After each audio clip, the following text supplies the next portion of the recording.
¿Lista? Bueno, bueno, antes de empezar, ¿sí me escuchan? ¿Sí me escuchan bien?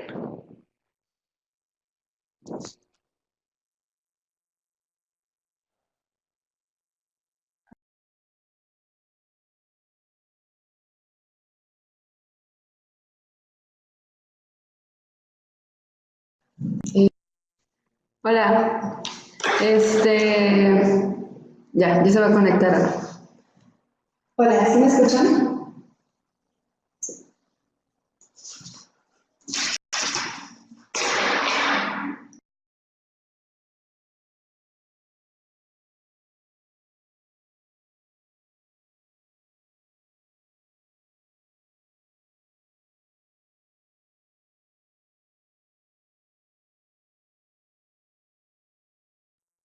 Que vamos a hacerles preguntas a lo largo de ella.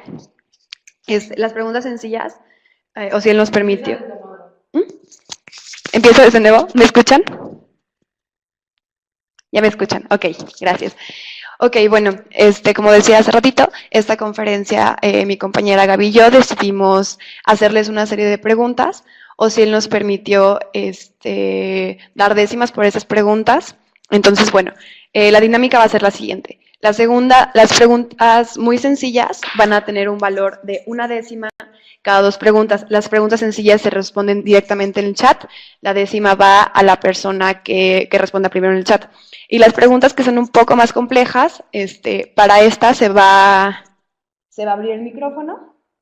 Gaby y yo les vamos a dar la palabra y ustedes contestan la pregunta. Entonces, bueno, les sugerimos que abran sus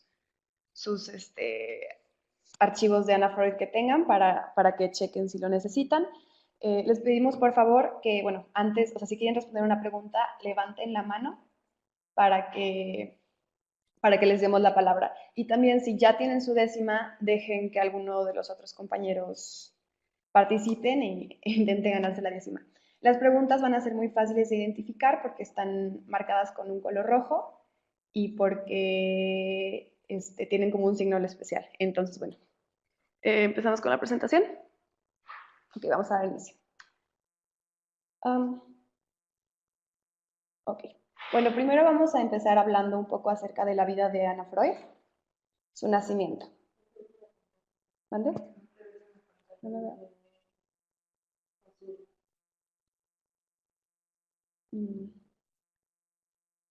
¿Ya? Listo, perdón. Correcto. Bueno, para empezar, vamos a hablar un poco acerca del nacimiento de Ana Freud. No sé por qué no se ve en ese momento en la presentación, pero bueno, aquí existía una pregunta, no sé si alguien la quiere responder, que era el lugar y la fecha de nacimiento de Ana Freud. Quien guste responderle en el chat. Y bueno, para empezar, Ana Freud fue la menor y sexta hija de Sigmund Freud y Martha Beinors. De hecho, era una hija indeseada. Según las mismas palabras de Ana, ella comentaba que si sus padres hubieran tenido acceso a métodos anticonceptivos, su nacimiento nunca hubiera ocurrido. También, o sea, incluso una vez que su mamá se embarazó de ella, Sigmund tenía ganas de un hijo. O sea, había dicho que sí, que el momento en que naciera se iba a llamar Wilhelm.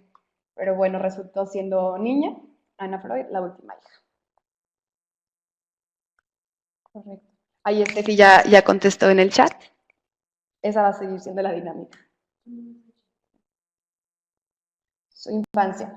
Bueno, como ya sabemos, su nacimiento dejó a su madre agotada físicamente, entonces fue cuidada por 2 mujeres, Mina Bernays, que era la hermana de su madre justamente, y no sé quién nos quiera, o sea, esta parte representa que es pregunta, no sé si alguien quiera contestar el nombre de esa señora. Ella era la niñera por la que sentía un gran cariño. Ana se refería a ella como la relación más antigua y genuina de toda su niñez. Y justamente de ella nace este concepto de madre psicológica. Vamos a hablar de la relación con sus hermanos. No sé. O si el perdón, porque no se ve en la presentación.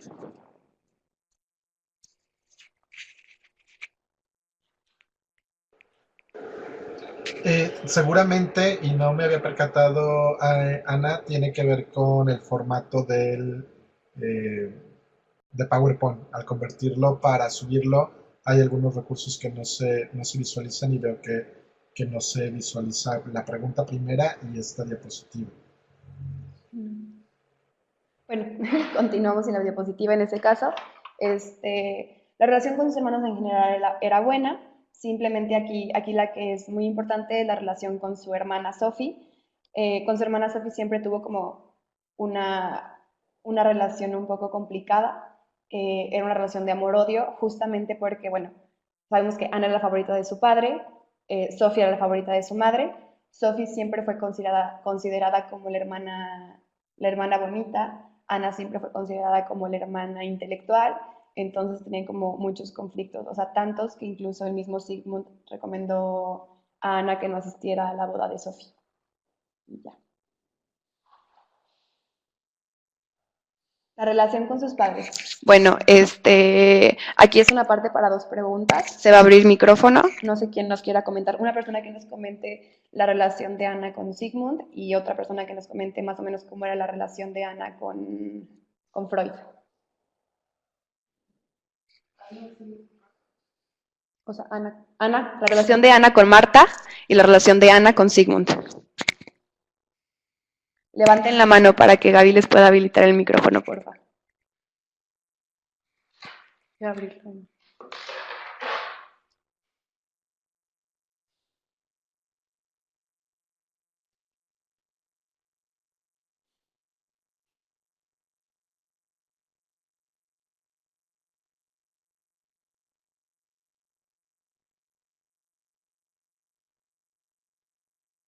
Levanten la mano, Steffi.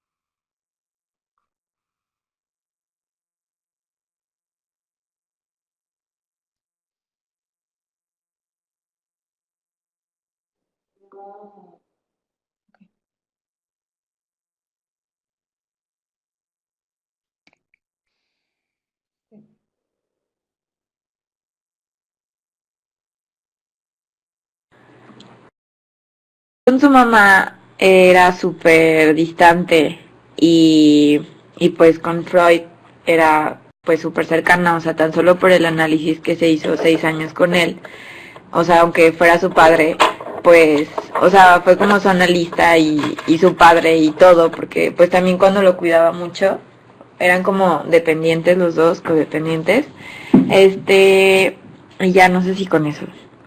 Sí, perfecto, gracias, Steffi. Pues sí, exactamente como Steffi nos comenta, la relación con su padre era excelente. En el video que vimos de Freud nos comentaban que la relación era tal que solamente, o sea, que era una relación que simplemente no era sexual, pero que todas las demás características de una relación la tenía. Y bueno, con su madre fue difícil desde el momento de nacimiento en que como que no quiso convivir mucho por ella y Ana fue criada por otras mujeres. Como dice Gaby por el momento en el chat, hay una pregunta pendiente. ¿Cómo se llamaba esta mujer que cuidaba a Ana y que tiene el concepto de madre psicológica de Ana Freud? Uh-huh. Exactamente, Salma.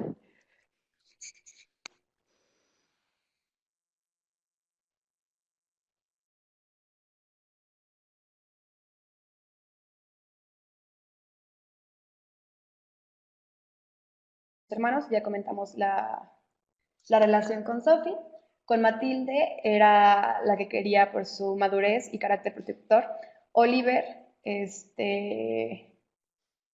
era muy diferente a su padre y a ella. Él tenía una gran pasión por las ingenierías, lo cual era como muy atractivo para Ana porque ella realmente no lo podía comprender.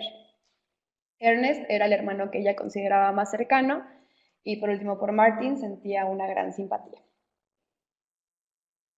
Correcto. Bueno, aquí Steffi ya nos comentó la relación con sus padres.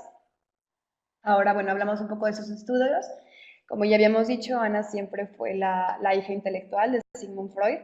Y entonces en los principios del siglo XX, Ana fue enviada a una de las mejores escuelas.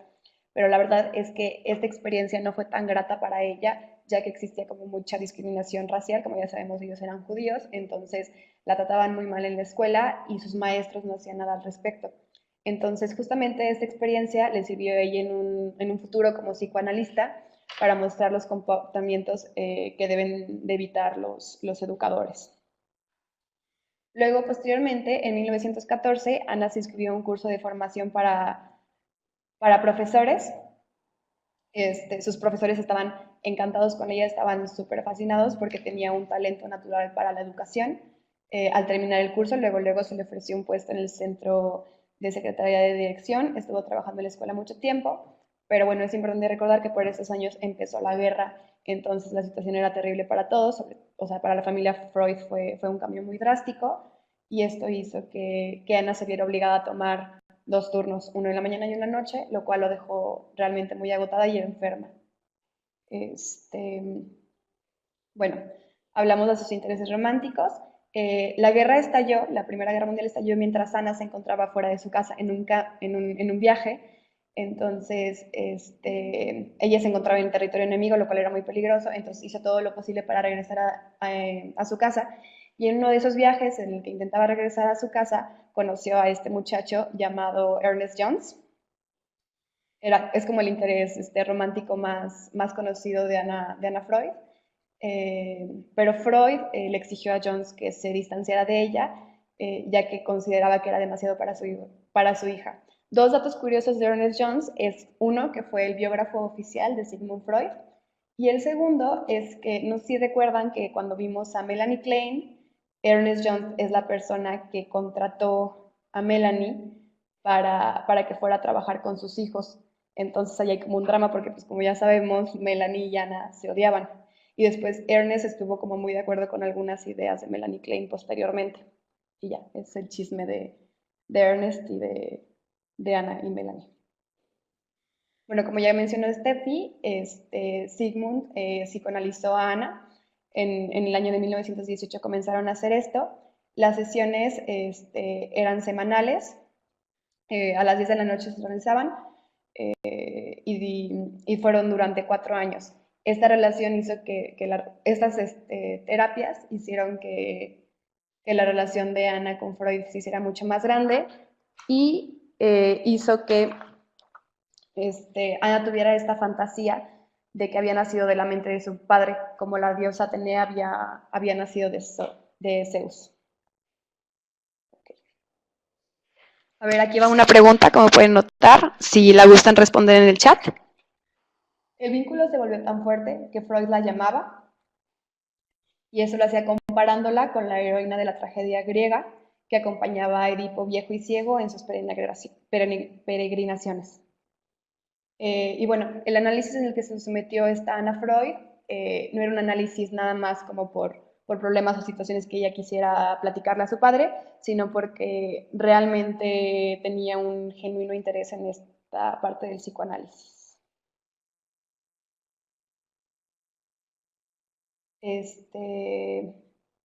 Miren, aquí hay otra pregunta. En 1912, Ana presentó el trabajo titulado. Este trabajo le valió el ingreso a la Sociedad Psicoanalítica de Viena, tras un riguroso proceso de selección en el que de nada le sirvió su apellido, estuvo muchos días intentando y finalmente la aceptaron con este trabajo. Bueno, ahora vamos a hablar de su relación con Dorothy Tiffany Burlingham. Los primeros pacientes de Ana Freud fueron justamente los hijos de Dorothy. Ella fue su compañera de viaje y de vida, como decía. Ana, con los hijos de Dorothy, ejerció sus inclinaciones maternas.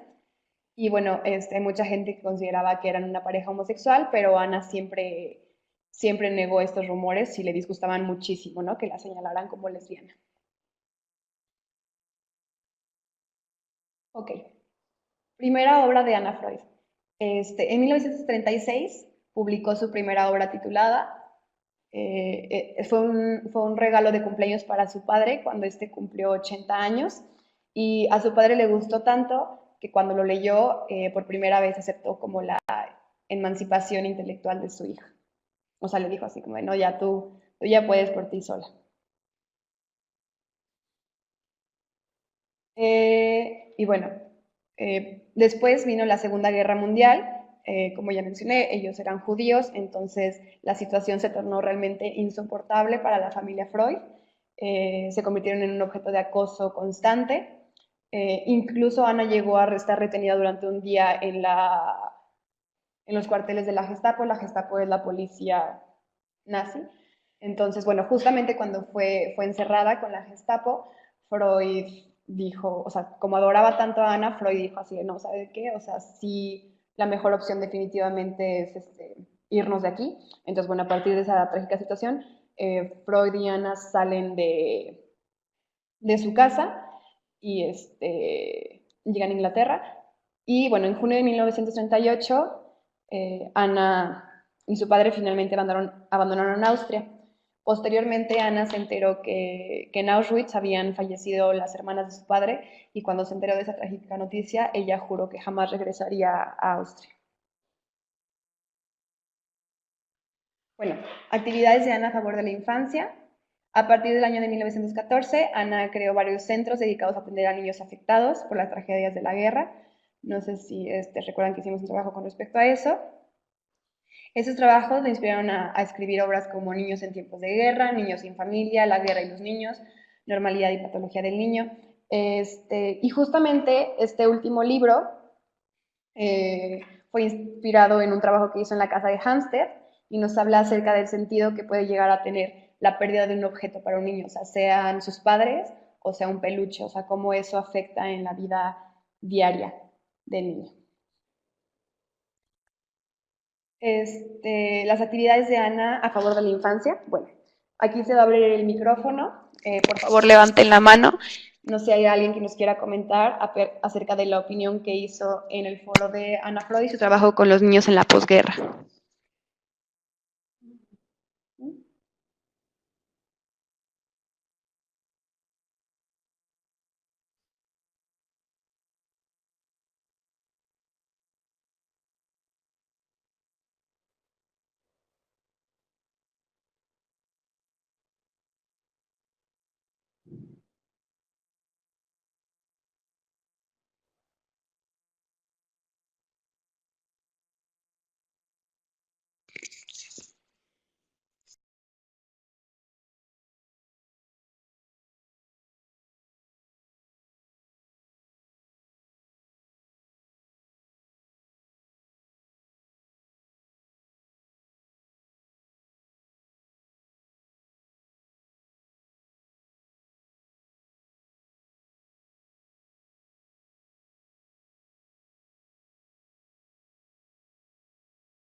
Correcto. Esta es una de las preguntas. ¿Cómo la llamaba Freud? Después de sus análisis, aquí se puede ver, es esta. Esa. Y la otra, el trabajo titulado ya te lo dijeron.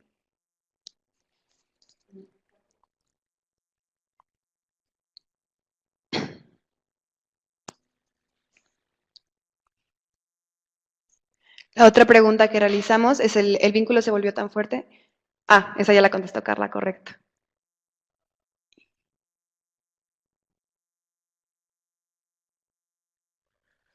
¿Y el primer libro que publicó? ¿Ya la contestaron? Ok. Entonces, bueno, ¿quién quiere levantar la mano para comentarnos acerca del trabajo de la aportación que hizo en el foro? Pueden leerla incluso si gustan.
Bueno, si quieren,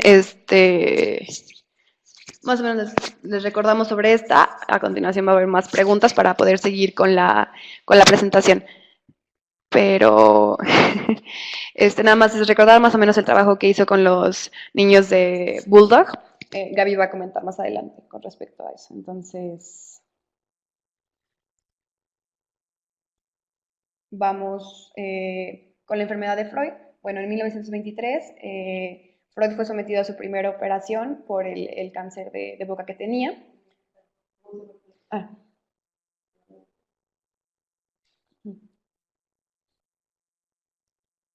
Ahora vamos a esperar a que Monse haga su aportación de los niños de Bulldog.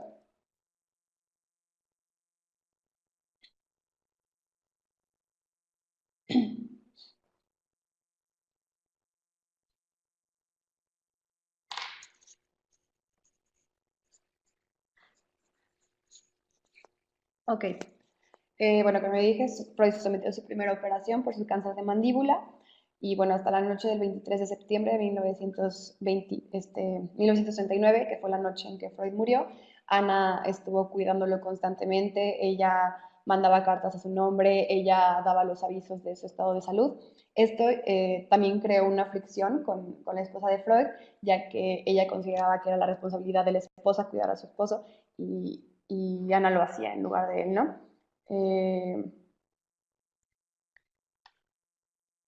Y ya. Bueno, sobre la enfermedad de Freud, hasta la noche que murió fue un suceso trágico para Ana, pero sin embargo Ana decidió seguir trabajando. Era una persona que le daba como mucha importancia al trabajo, era su mecanismo de defensa igual, y entonces en vez de tener un duelo con la muerte de su padre, a la semana siguiente ella se encontraba trabajando. Bueno, vamos a hablarles un poquito acerca de la relación que tuvo Ana y Melanie Klein. Como ya sabemos, ambas se dedicaban al estudio de la infancia, pero de maneras muy, muy distintas. Desde el principio, o sea, cuando Ana llegó a Londres, Melanie se enojó, o sea, no vio con nada de buenos ojos la llegada de Ana a Inglaterra. Y bueno, la pelea comenzó justamente cuando se intentó determinar la manera idónea de trabajar con los más pequeños. Como ya sabemos, Ana rechazaba el método tradicional, dada la incapacidad manifiesta del niño para implementar la transferencia, mientras que Melanie defendía el método tradicional. Ana consideraba que el juego es una actividad natural y que no se debería interpretar, mientras que Melanie consideraba que el juego sí se podía interpretar. Y bueno, ambas se acusaban de haberse separado del legado de Sigmund Freud, ¿no? Ya no sé. Los títulos importantes, bueno, en 1916 la reina Isabela nombró comendadora de la Orden del Imperio Británico. La Universidad de Clark, que si recuerdan también había nombrado a su padre doctor honoris causa. Recibió el título de medicina por la Universidad de Viena y la República de Austria le otorgó la gran condecoración de oro de la Orden al Mérito. Ana comentaba que los títulos y los nombramientos que le dieron no le gustaban, sino todo lo contrario, la deprimían, la hacían sentir, según sus palabras, ya muerta. Y bueno, ya en los últimos días de Ana, ella sufrió un grave accidente cerebrovascular, la perjudicó gravemente al hablar y sus capacidades motoras, pero jamás perdió su extraordinaria lucidez. Y bueno, finalmente Ana murió tranquila durante la madrugada del 9 de octubre de 1918. Aquí, bueno, antes de su muerte, cuentan una anécdota que esta Ana le pidió a una de las enfermeras que la llevara a su casa, que actualmente es el Museo de Sigmund Freud, le pidió que sacaran de una de los estantes del museo una manta que pertenecía a su padre y, y se quedó abrazada y dormida con ella. Y eso fue poco antes de su muerte. Y ya, eso es todo lo que viene siendo de la biografía de Anna Freud. Bueno. Listo. Hola, bueno, nada más para recordarles, queda una pregunta pendiente del primer bloque, que es la bibliografía de Ana, que es ¿qué trabajo presentó Ana en 1922? Se las dejamos ahí. Y también falta que nos comente alguien, se va a abrir micrófono, de preferencia ahorita porque ya vamos a empezar con con su teoría. Entonces les pediría de favor que quien vaya a comentarnos lo que publicó en el foro sobre Ana y su trabajo con los niños en la posguerra, que nos lo diga ahorita porque ya vamos a continuar.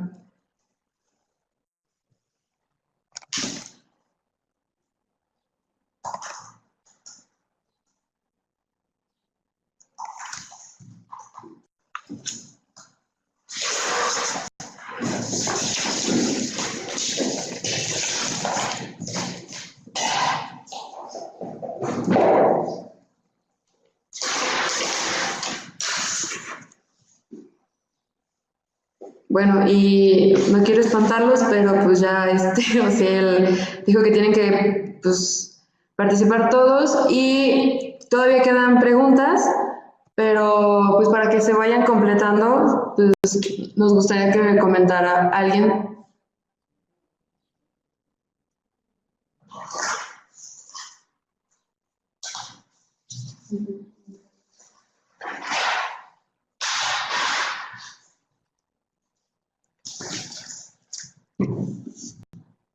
El trabajo que presentó, es un trabajo muy importante que presentó en 1922.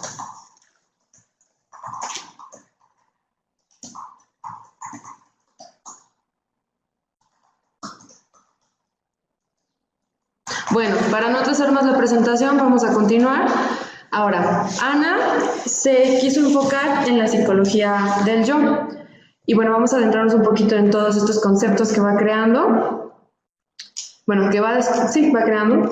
Bueno, acerca de la psicología del yo. Bueno, ella dice que la capacidad del yo para tomar la iniciativa de afrontar el ambiente físico e interpersonal. Ella lo que busca es que las personas puedan sobrellevar lo que vaya pasando en toda su vida. Bueno, en la aplicación del ámbito del análisis, los problemas de los pequeños pacientes. Aquí es muy interesante como varias lecturas nos lo decían. Ana fue una pionera en el psicoanálisis infantil, ya que, bueno, el psicoanálisis se basa en que los problemas que se llegan a tener de grande tienen de base lo que te pasó de pequeño, pero jamás se enfocaron en analizar a los pequeños. Entonces Ana dice, pues hay que enfocarnos en la raíz, ahora sí que en la raíz del problema. Entonces lo que hace Ana es, ok, vamos a analizar a los niños. Entonces es toda pues, una travesía porque es completamente diferente tratar a un adulto y a un niño. Entonces, bueno, es lo que les comentaba de los sucesos de la niñez en los adultos a la exploración directa de las historias de vida de los niños. Es enfocarse en el niño. Luego, aquí está el problema, que no se sabía cuándo se debía tratar a un niño, porque un adulto fácil, él siente un problema, siente que no está bien y acude con un psicoanalista. En el caso de los niños, había ciertas contradicciones en cuanto a unos analistas decían que más que ayudarlos, los perjudicaban, y otros, como Ana, decían que no, que bueno, una de las situaciones por las que podría ir algún niño a un psicoanálisis sería que existe la amenaza de fijación en alguna fase del desarrollo y ese se convertía en un indicador suficiente para justificar la intervención analítica. Muy bien, ahora vamos a empezar a hablar de una fase sumamente importante que fue como la clave para poder estar con los niños y esta es la pregunta. ¿Cómo se llama la fase donde se crea una relación de confianza entre el niño y el analista? Esperamos a que lo vayan poniendo en el chat. Y bueno, mientras, ¿qué necesitaba Ana? Pues bueno, los niños, pues obviamente, necesitan sentirse cuidados, necesitan sentirse amados. Y ellos no confían en cualquiera. Entonces se puede decir que los niños solo confiaban como en sus papás, en su familia núcleo, hasta con sus hermanos. Entonces no podía llegar una persona simplemente a decir, ay, vente niño, vamos a analizarte. Tenía que haber se podría decir que apego también hacia el analista para poder realmente ser productiva y que funcionara el análisis. Entonces, esta fase se divide en 4 etapas.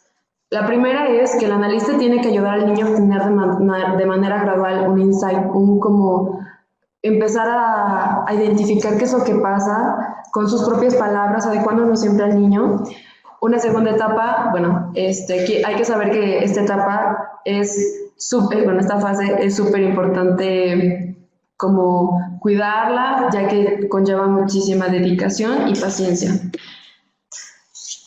Y bueno, en este hacer analizable al niño, la tercera etapa sería que se dé cuenta que estar en el análisis, que estar con el analista le crea grandes ventajas. Entonces, en la cuarta etapa concluye la fase preparatoria, como ya comentaron, cuando los niños han desarrollado un suficiente insight para reconocer la necesidad y saber que necesitan ayuda externa, que la requieren, para poder sobrellevar como todos los problemas que tienen y sus dificultades. Ahora, ¿cuáles son los resultados de esta etapa? Bueno, en la cuarta etapa, ya en el final, Ana se había vuelto sumamente importante para el niño. El niño ya no podía hacer nada sin como consultarlo con Ana o estar con Ana. Se había vuelto, se podría decir que otro pilar para él. Y bueno, entonces, después ya creando esta confianza, este vínculo tan fuerte, ahora Ana podía pedirle al niño pues que le platicara de una forma más abierta y se podría decir como más transparente lo que le pasaba al niño. Y bueno, el analista debe convertirse en el yo ideal del niño para que el niño consiga esta confianza. Muy bien, ahora vamos a hablar del análisis infantil, específicamente con las técnicas más apropiadas, porque los niños son pues personitas que, como le estaba comentando, no pueden usarse las mismas herramientas que se usan en el psicoanálisis de los adultos. Entonces, Ana lo que hizo fue agarrar las herramientas que ya había y de ahí empezar ahora sí que a moldearlas para lo que es el análisis infantil. Una de ellas es la interpretación de las fantasías y de los sueños. Y bueno, estar con actividades lúdicas. Y aquí va una pregunta. ¿Qué técnica rechazaba Ana en el análisis infantil? La verdad es que hay varias preguntas que ya hemos comentado, entonces estén al pendiente. Ahora, el mantenimiento e interpretación de la relación entre el niño y el analista. Ok, ya entendimos que la relación del niño con el analista se vuelve así. O sea, hay una confianza muy, pues muy fuerte entre los dos. Y aquí hay una pregunta. ¿Cuál fue su segunda herramienta del análisis infantil? Y bueno, el análisis infantil implica comprensión e interpretación de los vínculos interpersonales, tanto dentro como fuera del análisis. Entonces, el analista no se puede quedar solo con lo que pasa entre él y el chiquito, sino que tiene que ver todo el contexto, la familia, la escuela, todo lo que lo rodea, para poder hacer un análisis mucho más concreto y más real. Ahora, aquí hablamos sobre el delicado equilibrio que hay entre la permisividad y la autoridad. Por lo mismo de que hay una fuerte confianza, puede haber un momento donde se cruza esta barrera de analista-niño confianza a un cariño que puede llegar a intervenir en este análisis. Entonces, la neurosis infantil incluye conflictos del ello, el yo y superyo, las influencias de la mente que generan distorsión y marasmo. Marasmo es un cansancio extremo. Y bueno, los niños tienen un ello con instintos muy fuertes y un yo y un superyo sin madurar. Entonces, teniendo en cuenta estos puntos, me gustaría que nos dijeran cuáles son los riesgos del psicoanálisis infantil. Hay varios riesgos, con que nos pongan 1 o 2. ¿Qué riesgos hay teniendo en cuenta que el niño tiene sin madurar su ello tiene sin madurar su yo y su superyo, perdón.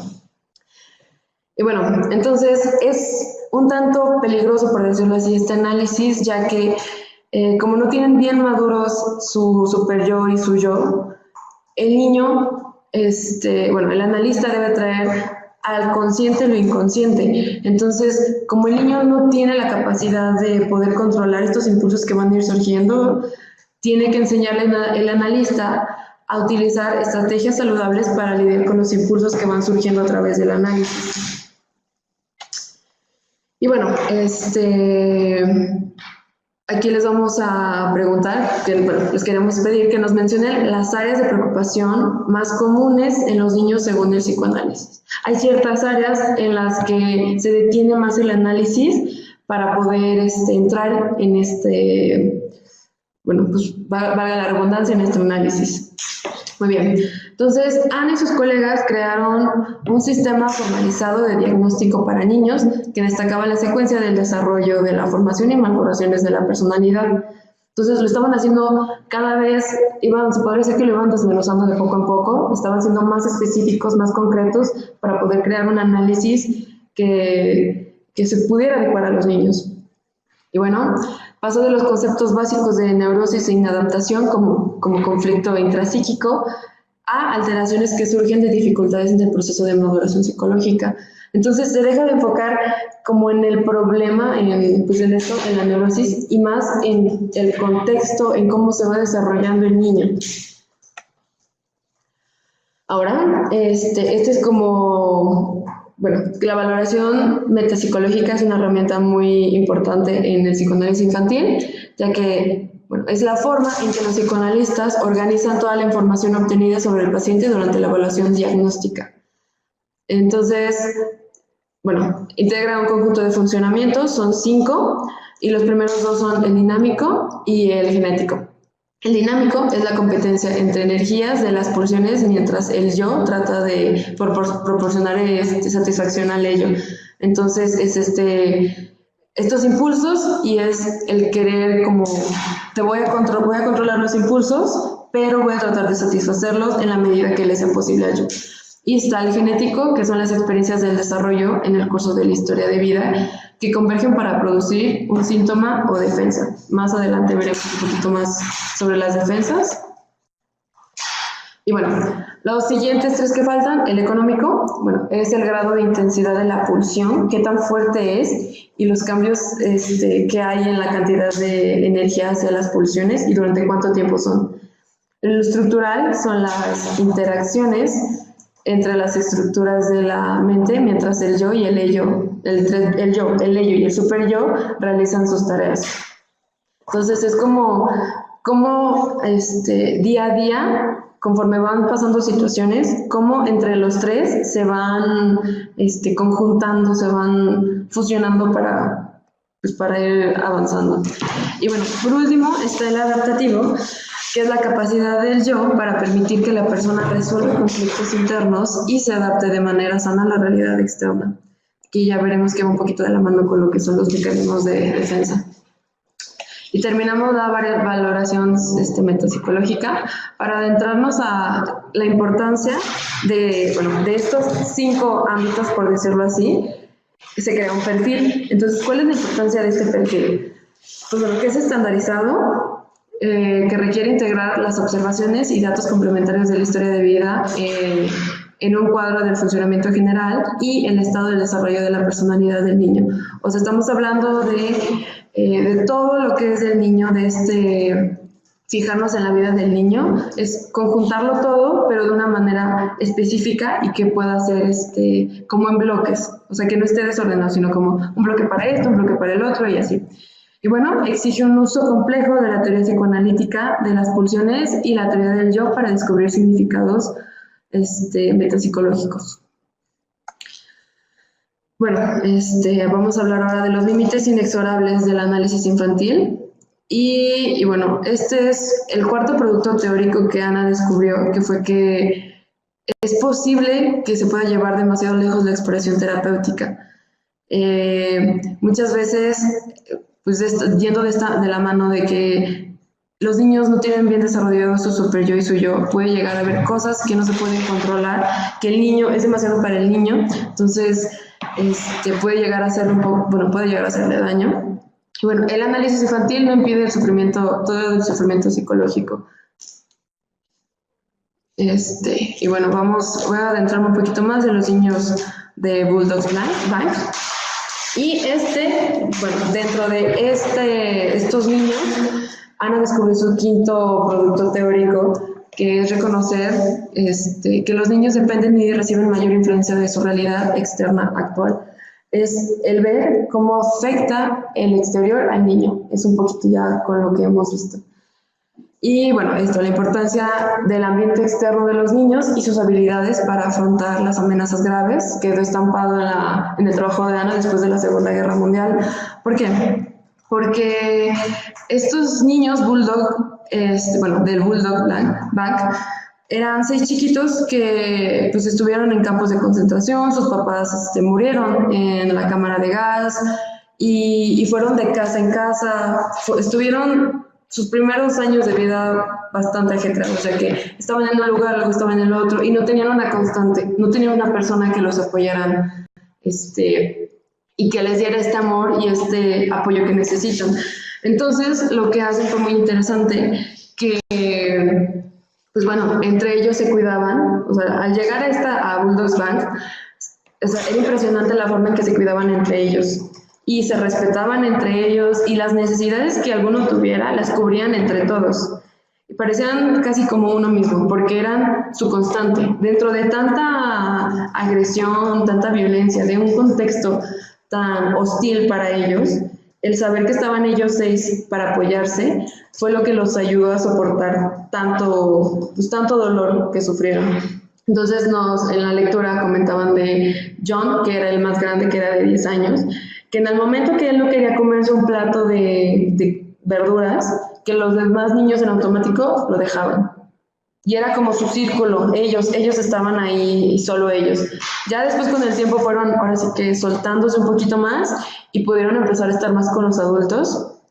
Y bueno, gracias a que ellos estuvieron juntos, no sufrieron pues problemas tan graves como muchos de los niños en la Segunda Guerra Mundial.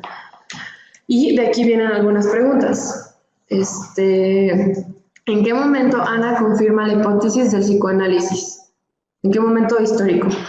Y luego, ¿cuál es esta hipótesis? ¿Y qué mecanismos de defensa presentan los niños Bulldog? Hay uno en específico que contesten cuál es. Es uno en específico que fue el que los ayudó muchísimo a sobrellevar estas situaciones tan dolorosas. Bien, ahora vamos con otro aspecto muy importante del psicoanálisis infantil, que bueno, dentro de aquí también está el sexto producto de Anna Freud en su trabajo, y es la observación de la manera en que el yo domina los problemas causados por la vida. Bueno, dice que hay una secuencia de desarrollo de la interacción entre el ello y el yo. Y aquí surge otra pregunta. Estén atentos y recuerden, aquí Ana va a estar contestando. La pregunta es, ¿cuáles son las situaciones de la vida donde el yo busca enfrentar con éxito? En las lecturas nos venían específicas situaciones donde está la respuesta.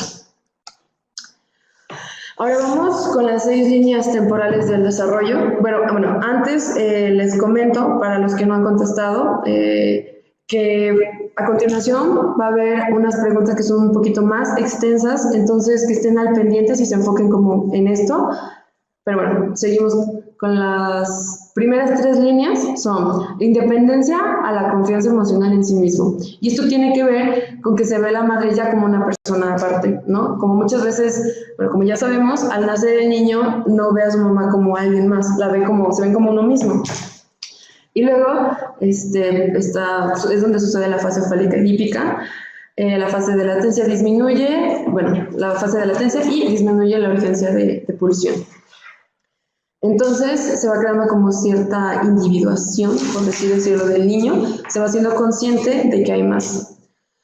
Y otra línea del tiempo es de la lactancia a la alimentación racional. Aquí es donde sucede el destete y el de ser alimentado, o sea, de pasar de ser alimentado por la mamá, pasa a alimentarse él solito. Y también otra línea del tiempo es de orinarse a ensuciarse, de orinarse y ensuciarse al control de la vejiga, de la vejiga y el intestino. Aquí es donde sucede la fase anal y aquí ya empieza a haber un autocontrol de esfínteres. Pues como ya no usan, en la actualidad podemos decir que como ya no usan pañales, ya van aprendiendo a controlar y van aprendiendo que pueden decidir cuándo y cuándo no, y hasta qué punto pueden aguantarse. y se empiezan a preocupar por la limpieza. Ya sus mamás o quien los cuida ya no los tiene que estar tan al pendiente, sino porque también es sentirse limpio, querer estar limpio.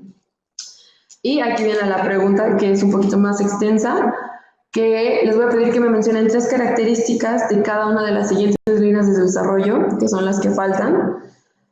La primera es de la irresponsabilidad a la responsabilidad del manejo del cuerpo del juguete y del juego, del cuerpo al juguete y del juego al trabajo, del egocentrismo al compañerismo.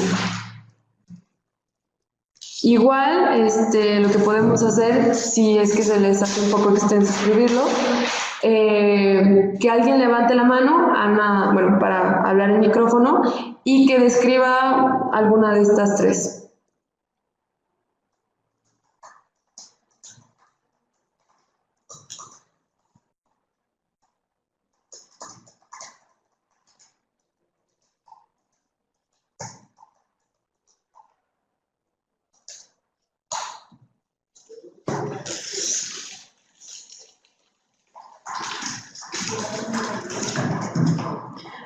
Bueno, estoy viendo que faltan bastantes preguntas de responderse. Entonces, lo que podemos hacer es, ahorita sí, quien quiera hablar, le abrimos el micrófono, ya que esto es más rápido. Y las preguntas, si quieren, las respondemos al final. No sé cómo lo vea Social.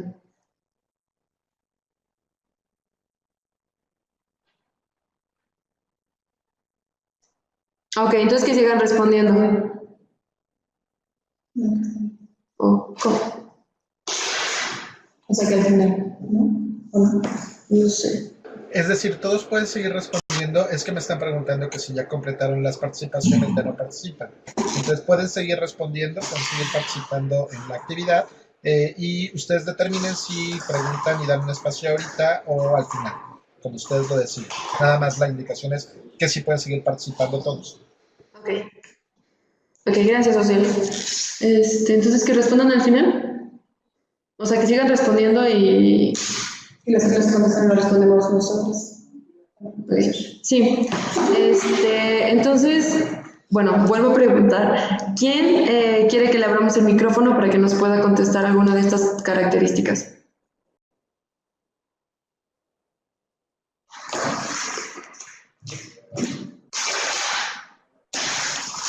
A ver, Sofi, te pido que, cuando sea de hablar, que levantes la mano. Ahí está el iconito para que Ana te pueda abrir el micrófono. Y las de preguntas que son escritas, ahí Ana va checando. Y que si le abres el micrófono, Sofi.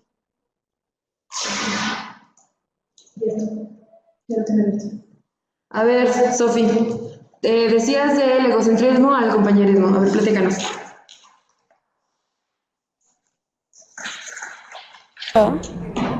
¿Ya me escuchó? Sí, ok.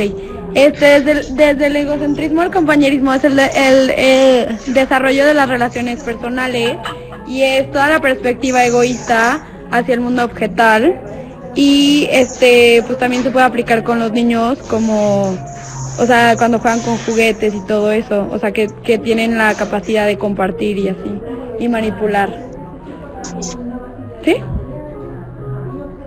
Ya acabé. Okay. Sí. Pero en cuanto a los niños... Ay, no escucho, esperen. En cuanto a los demás niños... ¿Están hablando?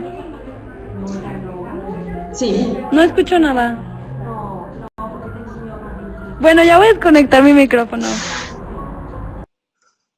Ok. Entonces Isa. dejamos... Complementa lo que ibas a decir. Sí, le decía a Sofi que me dijera que en esta etapa el niño cómo ve a los otros niños. O sea, faltó como eso. Ya estoy otra vez. Son considerados como colaboradores para realizar la actividad, ¿no? Ok. Sí, hay como los ayudantes. Nada más para tener ya como más. Muchas gracias. ¿Ya ves? ¿Quién más? Gracias. Ya puedes Ya. ¿Alguien más que nos quiera decir el del cuerpo al juguete y del juego al trabajo? Y el primero, de la responsabilidad a la responsabilidad en el manejo del cuerpo. Así como Sofi, que le abrimos el micrófono y que nos platique.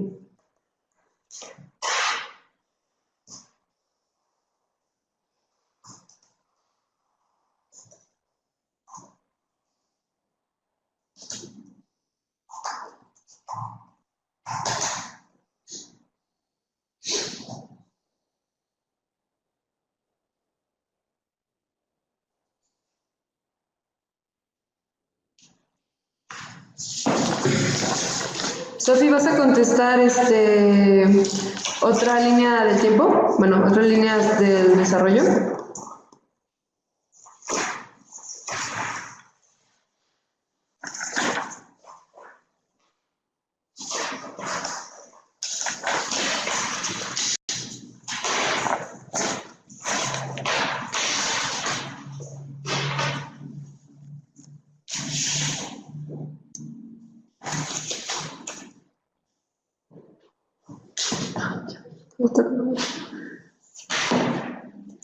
Bueno, una Sofi y una Monse, porque pues para empezar a acelerar esto. A ver, Ana, ¿me abres el micrófono de quién? ¿De Sofi? A ver, Sofi. Ya me escuchan, es que yo cuando prendo el micrófono no las escucho, pero ¿sí me escuchan? Ah, ok. Bueno, las características son, por ejemplo, fantasear, soñar despierto, juegos y así, y luego se divide en etapas, o sea que por ejemplo el juego, y luego va transmitiendo como este juego hacia el trabajo y va, ay, es que me puse nerviosa, amigos. Tranquila. Bueno, o sea, empieza a participar como en el mundo exterior y deja de ser narcisista, ¿no? O sea, como que ya empieza a poner, o sea, en lugar de solo pensar en él, sino lo transmite como a la ayuda del trabajo y así. Ok. Sí, sí, va bien, Sofi. Igual nada más para completar. Bueno, habla acerca de cómo ahora los objetos, ¿no? Que les gusta, bueno, sienten satisfacción al terminar de jugar y que buscan estar en contacto con objetos suaves, ¿no? Con peluches, con alguna cobijita. Bueno, el aferramiento a un objeto suave específico. En agrado general, bueno, tiene un agrado general por las cosas adorables y suaves y así. Y sí, bueno, aquí, el juego se transforma en un trabajo a través de recreaciones, deportes de competencia, que ayudan a inhibir las pulsiones. Ahora se convierte en una forma de inhibir como estas pulsiones que van surgiendo del niño. Entonces, gracias. Y ahora sigue Monse.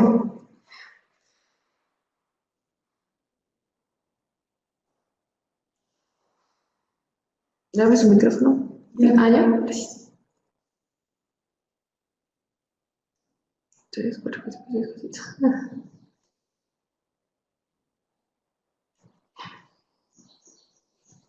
De la irresponsabilidad a la responsabilidad del cuerpo. ¿Sí me escuchan? Sí. Ah, es que no, o sea, pensé que faltaban más líneas de desarrollo, pero creo que ya las acabamos, ¿no? ¿O no No, para que... falta de la irresponsabilidad a la responsabilidad en el manejo del cuerpo. ¿Me escuchas? Bueno, eso, la agresión cambia La del primera. mundo externo y empiezan a entender como la causalidad y la aprobación voluntaria de reglas de higiene. Y creo que ya son como las 3 características. Ok. Sí, bastante concreto. Muchas gracias, Monse. Listo. Bueno, ya vamos a continuar. Bueno, el yo se defiende a sí mismo. Perfiles de dominio y de vulnerabilidad. Bueno, surge como la búsqueda de abreviar la etapa diagnóstica del periodo preparatorio y, bueno, esto de los perfiles de dominio y vulnerabilidad. Y las defensas. ¿Qué son las defensas? Bueno, son un indicador diagnóstico para diagnosticar. Tienen éxito en la protección de la personalidad, precisamente porque el yo ignora que se está defendiendo de sí mismo. Solo pueden inferirse cuando la conducta del individuo presenta signos de la falta de los derivados habituales del hecho.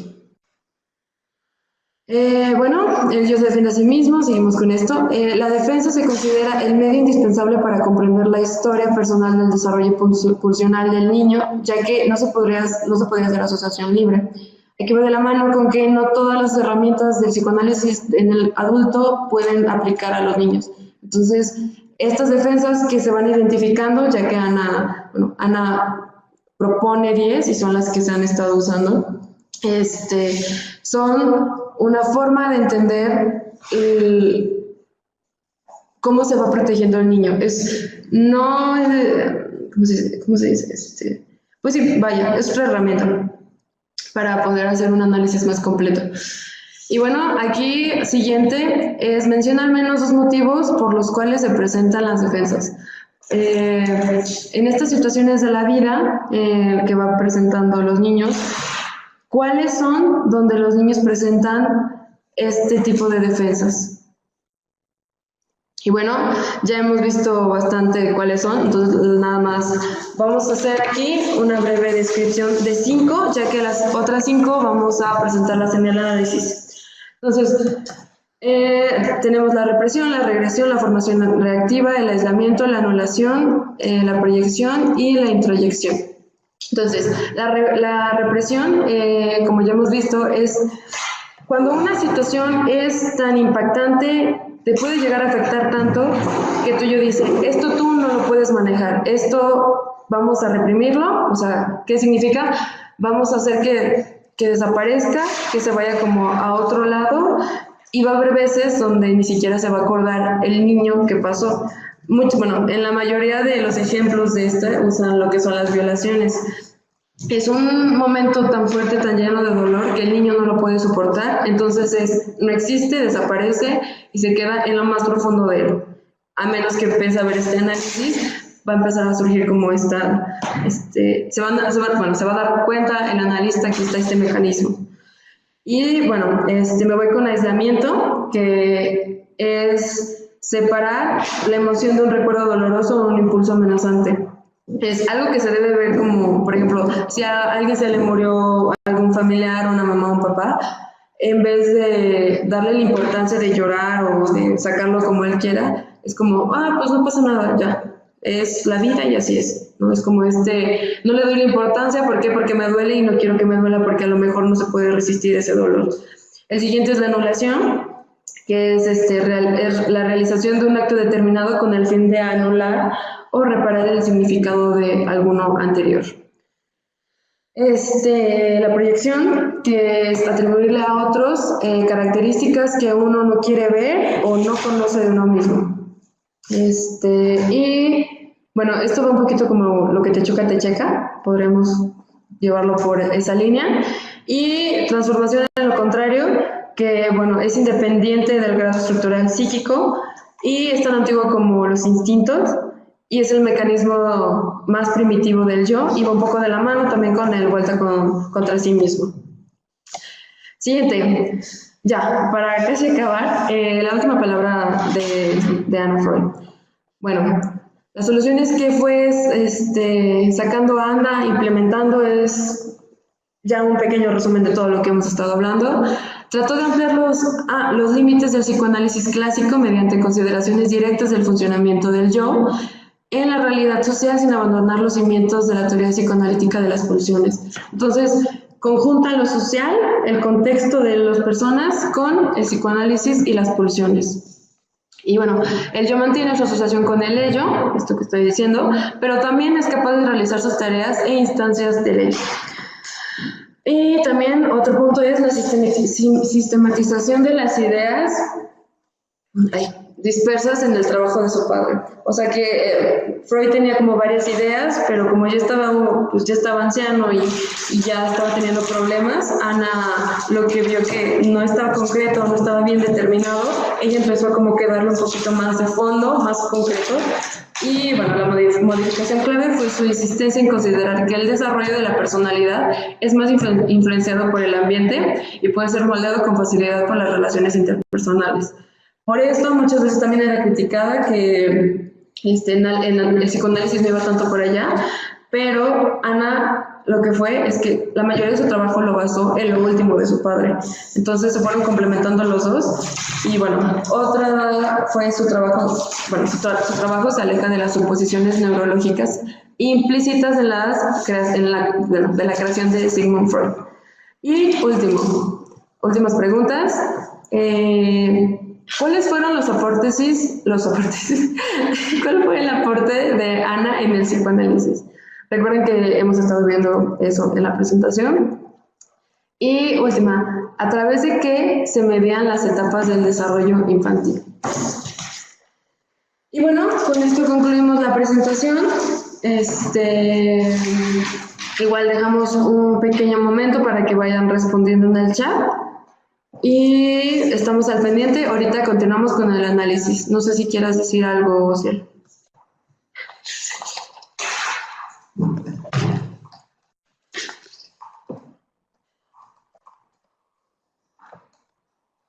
Bueno.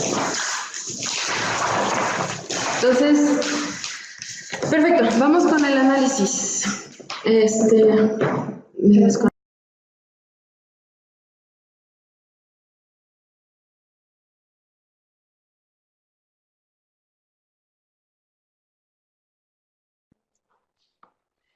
Correcto. ¿Me escuchan?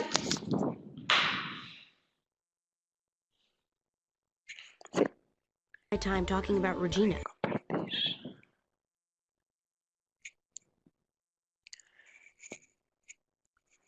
Ok, bueno, a continuación les vamos a poner unos videos con personajes y vamos a hacer un análisis de estos personajes con los mecanismos de defensa que Ana Freud nos presentaba. And the other 20% of the time, I was praying for someone else to bring her up.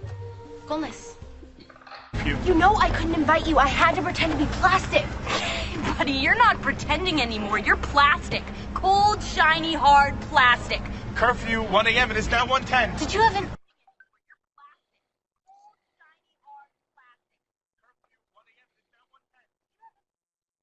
Ok, bueno, correcto. Ese es el primero de los videos. El mecanismo que escogimos es la introyección, que también se le conoce como identificación y comprende la adquisición de características de otra persona como si fueran propio.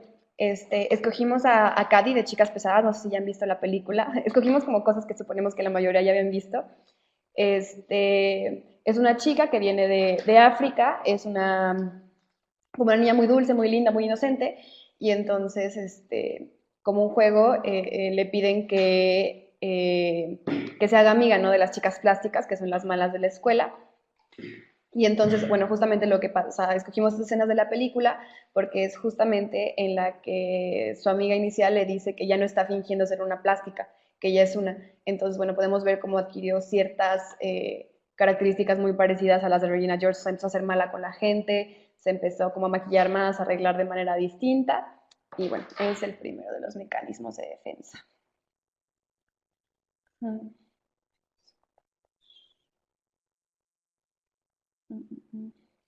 Pero, ¿y tú qué tienes que ver en esto? ¡Ajá! Permíteme que arroje un poco de luz sobre ti. Ay, perdón. Mi antiguo cuarto. ¿Querrás decir nuestro antiguo cuarto? ¡Sí, sí! ¡Soy yo! ¡Mike Jagubian!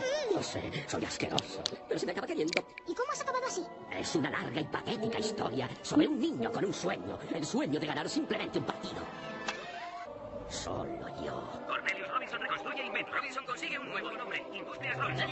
Cornelius Robinson.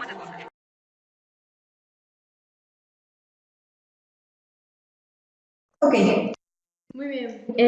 Bueno, en este mecanismo que es la regresión, esta película yo creo que la mayoría la hemos visto, es La familia del futuro, los Robinson, Y bueno, este personaje se me hace muy interesante porque de un problema que tuvo de chiquito, nunca lo pudo soltar, nunca lo pudo soltar. Entonces, bueno, siguió un poquito con su vida y todo, pero hasta ahí, o sea, cuando atrapa al niño y se quita su gabardina, se ve como aún trae puesta la ropa de cuando era un niño.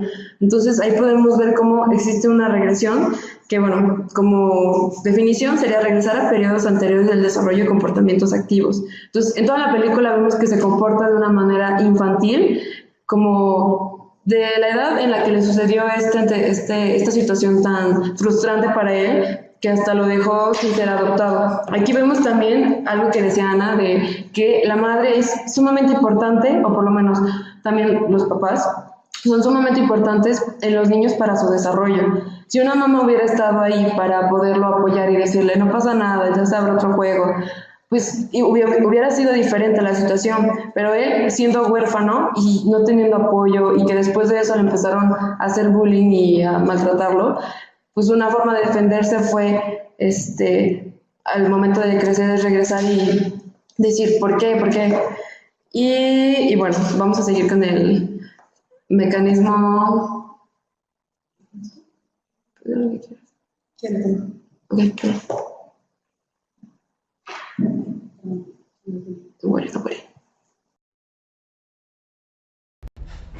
Sería muy bueno que ahora empiece a enojarse. Ese es mi secreto, capitán.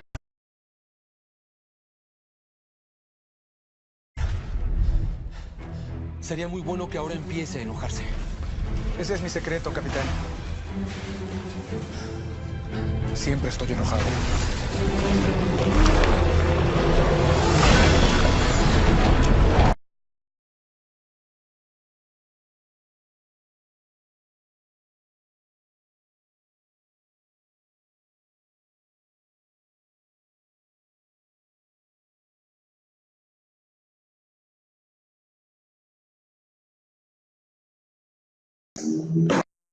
En este mecanismo elegimos a Hulk. Bueno, una breve descripción de la formación reactiva es: se enfrenta a conflictos emocionales y amenazas de origen interno o externo, sustituyendo los comportamientos, sentimientos que resultan inaceptables por otros diametrales opuestos, y elabora formaciones reactivas, modificando la estructura de yo, como si el peligro siempre estuviera presente. Entonces, hablando de este peligro que siempre está presente, como dice su frase de, pues, el secreto es que siempre estoy enojado. Entonces, también, como muchas veces, bueno, dentro de Hulk vemos que no le gusta convertirse en Hulk. Para los que, pues sí, a Hulk a la persona no le gusta convertirse en Hulk por lo que se transforma. Entonces vemos aquí el mecanismo de defensa, y ya vamos con los últimos dos que faltan.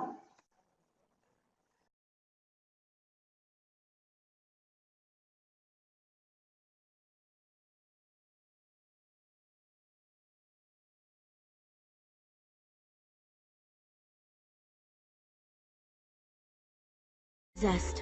I spent about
Ay, hola, ya, perdón.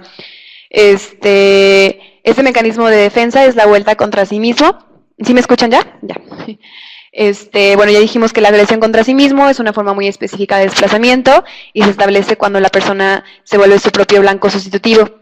Y bueno, la agresión no se va contra la persona que se quiere ir, sino se va contra uno mismo, ¿no? En este caso escogimos a Candace, de Phineas y Ferb, supongo que todos lo llegamos a ver.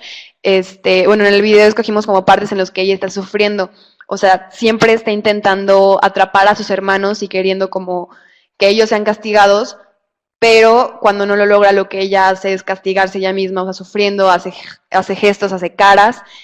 Y o si él te comentaba que falta uno de los videos, ¿no está? El de sublimación.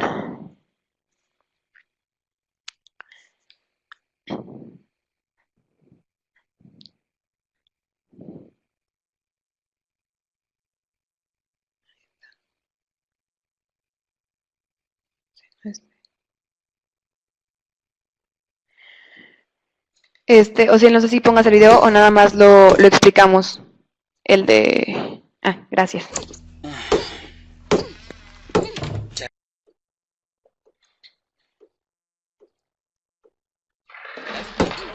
Te voy a mostrar un proyectito de trabajo. Mira esto. ¿Ves cómo usé mi bolígrafo para llenar las letras que necesitan llenar?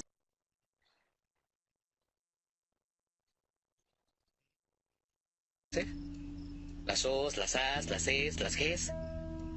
¿Las Q's, las P's, las D's y las B's? Claro. ¿Fuiste tú? ¿También los 8? Sí. ¿También los círculos y los porcentajes? Por supuesto, si no te quedas con esa horrible sensación del vacío. Bueno, este mecanismo de defensa es la sublimación. Como ya dijimos, en se manifiesta de forma de desplazamiento, en el que la energía se desvía hacia un objeto que tiene valores ideales.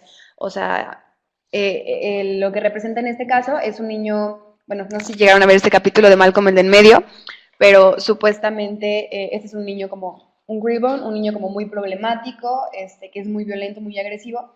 Entonces, lo que le enseña a Hal, bueno, es obsesivo, compulsivo, intenta como juntar todo lo que va, o sea, poner junto lo que va junto, ordenar todo por colores, y entonces lo que le intenta hacer Hal es que estas energías se desvíen a rellenar estos libros que no tienen completas las letras, en vez de estar como martillando las cosas en la casa para que estén juntas o siendo agresivo.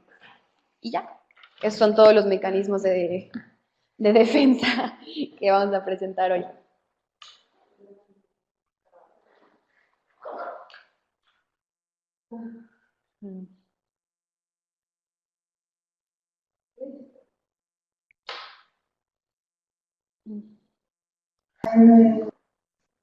Gracias a todos, muchachos. Y disculpen la tardanza.